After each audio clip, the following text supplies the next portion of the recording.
Welcome everyone to today's podcast, and today I'm going to be talking to Sasha Lydiard. So Sasha, are you on the line? Yeah, Claire. Hi, I'm here, ready to chat away. Thank you so much. I know you're giving up your Sunday morning to do this because I don't think our listeners would know, but Sasha's actually in the UK and I'm in Australia. So at the moment there's something like a 9-hour time difference. We've Yeah. had to set this interview up to do it when we could do it. So thank you very much for giving up your Sunday morning for our listeners. Sasha, I was just wanting to know if you could just give our listeners a little bit of a background about how you became to be involved in your business. But firstly, if you just let us know what it is that your business is called. Okay. Well, the business really hasn't got a name because basically my business is an e-commerce business, and it's what I do and I operate from home. But I've got some other things that are starting to happen as well. So let me just take it back a step, I think, and it'll become a little bit clearer, really. Just a bit about my background and how I've now got to this stage where I feel that it's now time for me to get back to working for myself and being back to being that entrepreneur that I've dipped in and out of over the years, really. I come from a very entrepreneurial background. I don't know whether do you remember Fuzzy Felt? Do you remember Fuzzy Felt when you were younger? Vaguely. Yeah, it was about putting fuzzy pictures on a board. That was my grandmother's business. She was a very successful lady, and I lived next door to her, and she was a bit of a rock throughout my life. And what I could see from her is by having her own business, what that gave her, and it gave her an amazing rounded life. She travelled a heck of a lot, but she had a lot of time freedom, and therefore she had time freedom for us as her grandchildren and children. So always wanted to get back to that.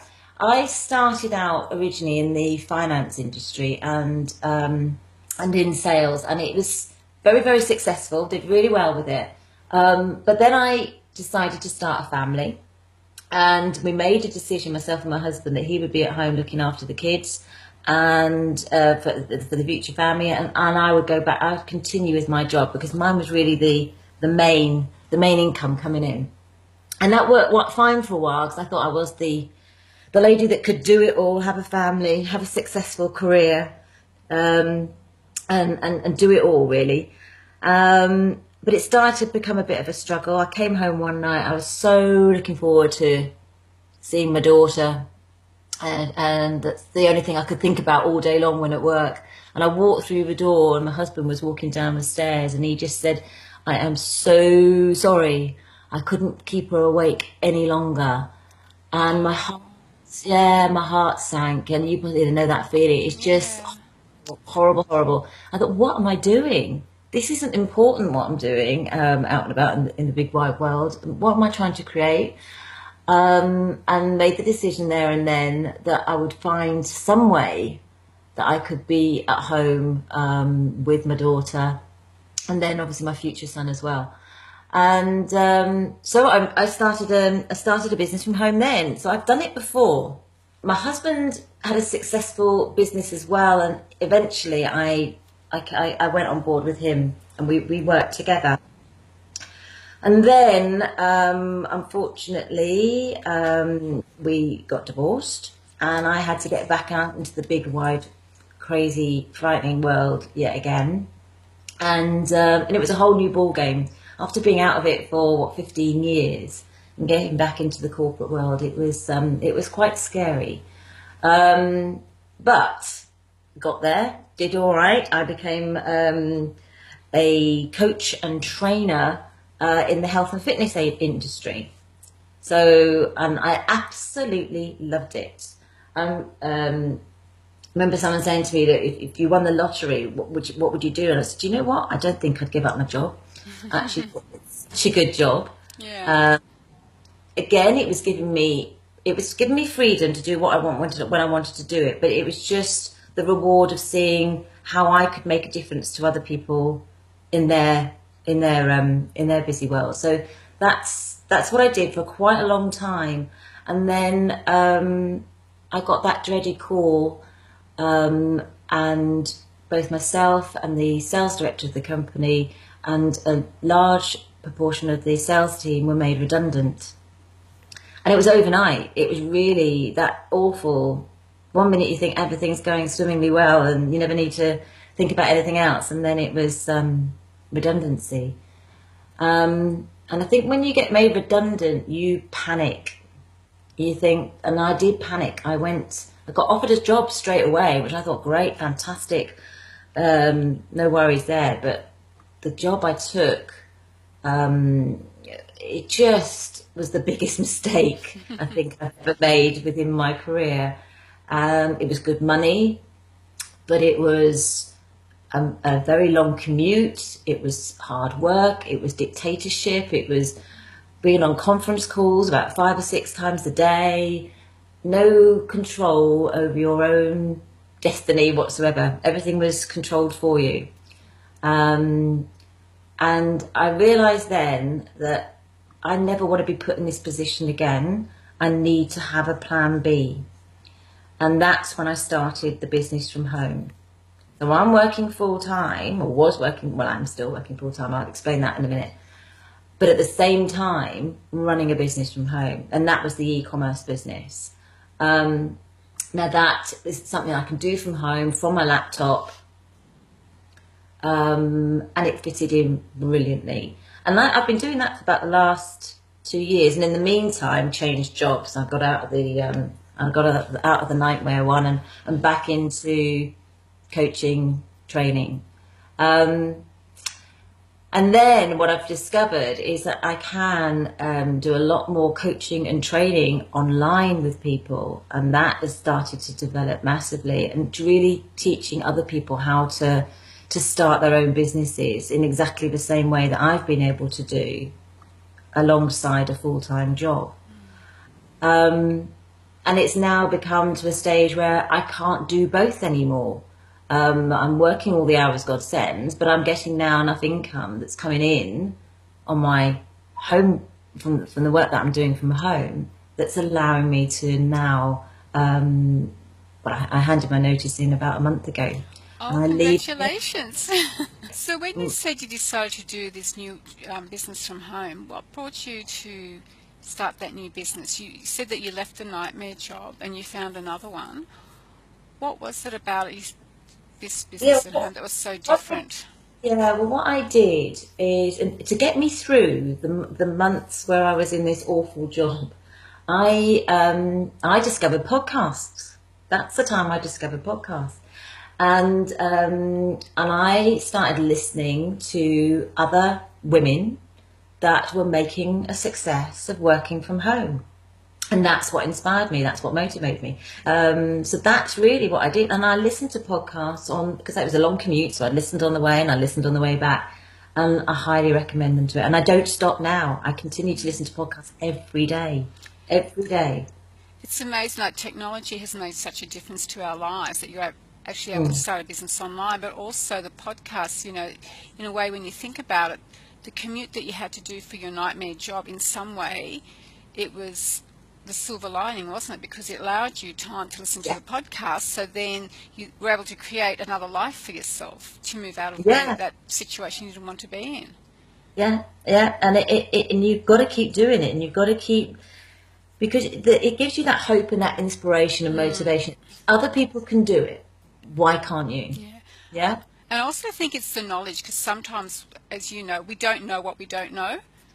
Yeah. And if you don't know something exists, you think you're stuck. But when you listen to other people and listen to podcasts and start looking around, you actually find there are other things out there you have no idea that you could actually get into and start doing. I mean, who knew 30 years ago we could be doing coaching online? Yeah. Who knew 30 years ago you and I could talk for nothing? Back then it was the international telephone calls. I know. There is so much opportunity out there, and I think when you're in your bubble outside of this world, the internet world, you don't realise what's there. You have no idea. People do have no idea, and then you get yourself engrossed in it, and it just opens up a whole new world of opportunity, and it's exciting. It gives you hope. It gives you something to work for. So. Yeah. So you said that now you're at that point where you've been able to give notice to your Yeah.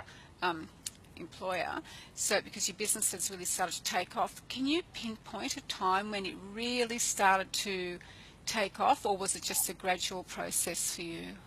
Yeah, I think it's been a gradual process, and it's had some rocky stages along the way. Where you feel, oh, I'm never going to get this to where I need it to be to give me that comfort of giving up my work. But so yes, definitely a gradual process, and a retraction as well. You've gone backwards and you've gone forwards, and something we were going to chat about later is a top tips along the way is just never give up, just never ever give up, because if you have that belief and that right mindset from the beginning that this is going to work, you've got it. The only way you're going to be able to fail is by giving up. So you've just got to keep going. That's true, and there's always new ways of doing things as well. So if you're really determined and passionate about something, you'll find another way of doing it, won't you? Absolutely, Yeah. absolutely. So for you, it has been gradual. But when was it that you decided then, okay, I'm going to give up my job? Did you actually have something in mind that, there was a certain point you're going to get to, and then you could say, this is it, I'm going to leave my job? Well, I had a goal. I'm going to be 52 in October. And I wanted to make sure that I didn't reach my 52nd birthday and that I was still trudging through the mindful of work. So that was a bit of a mental goal. It's just other things that I can't. I have a husband, a new husband now, and I have a dog as well. I get home from work and it's pitch black. Can't take the dog for a walk. And I thought, I can't go through another winter of this. I need to be at home. I need to be spending time outdoors, enjoying my life with my husband, enjoying my life with my dog, family. I can't do another winter.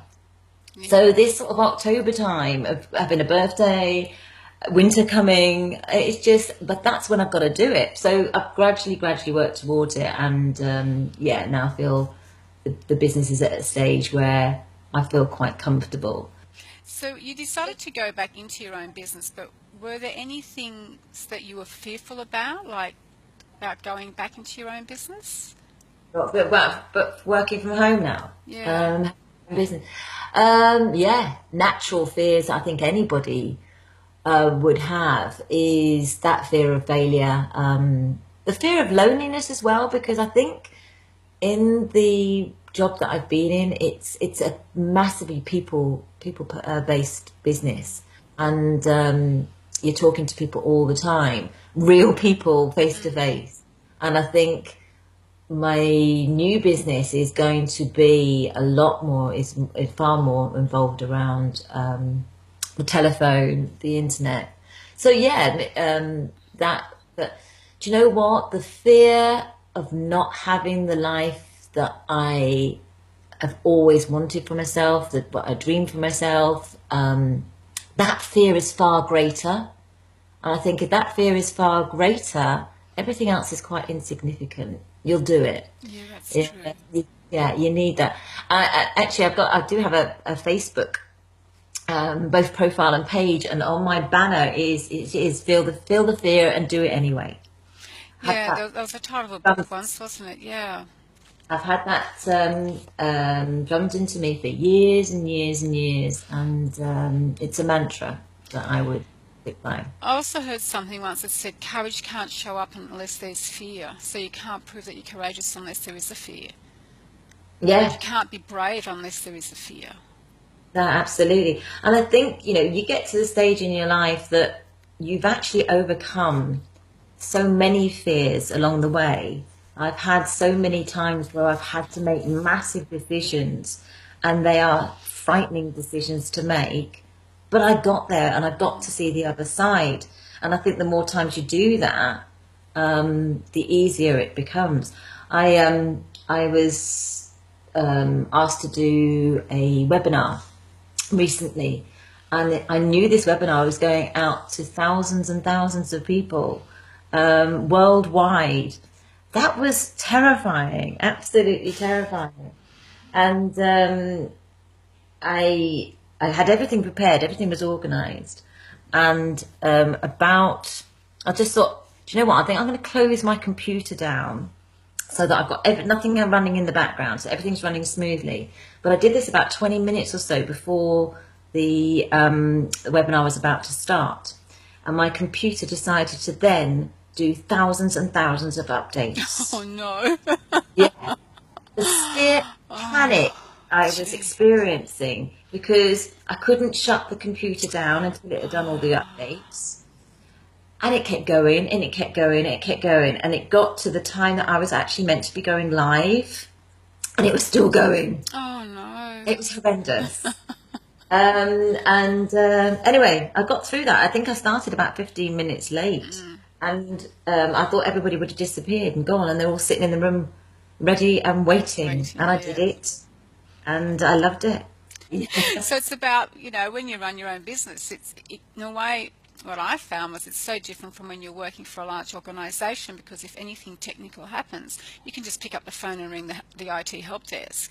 Everything's done for you, and I think when you run your own business, it makes you a lot more resilient, and you actually have to start thinking more laterally as well.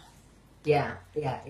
And surround yourself with other people. I mean, I think as entrepreneurs, we by nature are very independent people. I think the fact that I coach, I train, people who have those skills, one of the things they probably lack is, and I know, and I can be guilty of myself, is not taking advice from other people.